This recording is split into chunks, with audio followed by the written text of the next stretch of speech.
Apakah ada namanya bid'ah hasanah atau tidak? Ya. Pertama sedikit saya ingin membahas tentang apa itu bid'ah secara bahasa dan apa itu bid'ah secara istilah. Karena ini berhubungan erat insyaallah.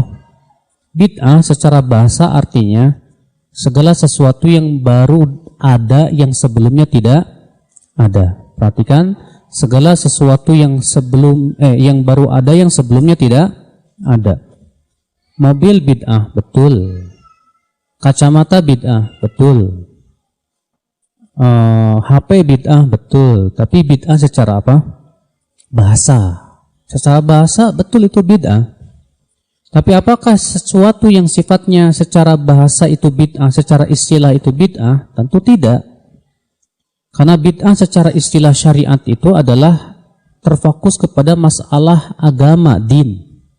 Makanya Imam Asy-Syatibi rahimahullah ketika mendefinisikan bid'ah, beliau berkata begini, ibarah an tariqatin fid dini mukhtara'ah tudahi syar'iyyah yuqsadu bisuluki 'alaiha al-mubalaghatu fi ta'abbud lillahi subhanahu. Ungkapan tentang tata cara dalam agama, lihat, tata cara dalam apa? Dalam agama yang dibuat-buat dan menyerupai syariat, yang diinginkan darinya bersungguh-sungguh dalam rangka ibadah kepada Allah Subhanahu wa taala. Maka dari sinilah Bapak sekalian,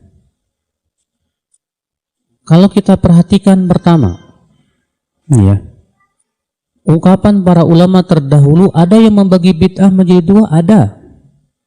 Imam Asy-Syafi'i rahimahullah mengatakan al-bid'atu bid'atan. Bid'ah ada dua macam. Bid'atun mahmudatun wa bid'atun madmumatun. Bid'ah yang tercela dan bid'ah yang terpuji. Ya, dan ini yang selalu dijadikan sandaran oleh mereka yang mengatakan adanya bid'ah hasanah. Ya. Demikian pula perkataan Umar bin Khattab. Umar bin Khattab mengatakan nikmatil bid'atu hadhihi, sebaik-baik bid'ah itu ini. Ya. Namun Al-Hafidz Ibnu Rajab dalam kitab beliau Jami'ul Ulum wal Hikam berkata, ucapan Imam Syafi'i demikian pula Umar bin Khattab ini maksudnya bid'ah secara bahasa, bukan bid'ah secara apa?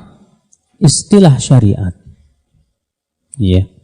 Bid'ah secara bahasa bukan istilah secara syariat. Baik Pak, saya pernah ada orang yang ngirimin WA ke saya, di mana dia ingin membantah saya yang mengatakan bahwa bid'ah itu sesat. Dia berkata begini, Imam Syafi'i membagi bid'ah menjadi dua, bid'ah yang terpuji dan bid'ah yang tercela. Kenapa situ katakan bid'ah itu cuma satu sesat? Saya jawab, Imam Syafi'i membagi bid'ah menjadi dua, bid'ah yang baik dan bid'ah yang buruk. Dan Imam Syafi'i mengatakan tahlilan itu bid'ah. Kenapa kalian tidak ikut Imam Syafi'i? Nggak bisa jawab dia. Kata saya, berarti kalian itu tidak memahami praktek daripada Imam Syafi'i. Apa yang diinginkan Imam Syafi'i? Berapa banyak perkara yang oleh Imam Syafi'i dianggap bid'ah, kalian katakan bid'ah hasanah. Padahal Imam Syafi'i mengatakan itu bid'ah dhalalah. Jadi ada sesuatunya kalian ini, kata saya. Berarti dalam perkataan Imam Syafi'i ini hanya jadikan tameng saja, Pak. Tapi kemudian dalam prakteknya malah menyelisihi daripada perbuatan Imam Syafi'i rahimahullah. Taib, Imam Nawawi rahimahullah juga termasuk ulama yang mengatakan adanya bid'ah hasanah. Tapi ketika beliau ditanya tentang salat raghaib dan nisfu Sya'ban, beliau berkata apa? Fa inna hataini salataini lam yarid fihim hadithun sahih wa huma bid'atani madmumatani, kata beliau. Dua salat ini tidak ditunjukkan oleh apa hadis yang sahih, tidak pula amalan salafus salih. Dan keduanya adalah bid'ah yang tercela. Sementara kalian menganggap sholat nisfu Sya'ban bid'ah hasanah. Imam Nawawi mengatakan bid'ah dhalalah.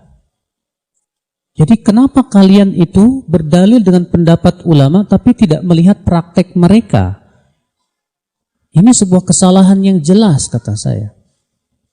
Maka dari itulah di sini ya akhwan Islam azani Allah wa iyyakum, wallahu a'lam, ini pandangan saya yang qasir ya. Sebetulnya yang paling berhak menjawab ini Ustaz Syafiq ya. Karena Ustaz Syafiq itu S1, S2, S3-nya akidah, Pak. Lebih paham dari saya, insyaallah. Tolong Ustaz Syafiq luruskan saya.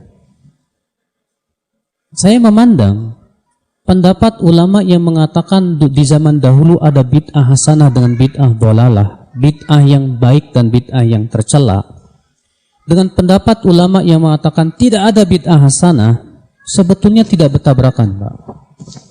Tidak bertabrakan kenapa? Pertama, ya, mereka yang mengatakan adanya bid'ah terpuji, sudah kita sebutkan tadi kata Al-Hafidh Ibnu Rajab, itu maksudnya bid'ah secara bahasa, bukan bid'ah secara istilah syariat.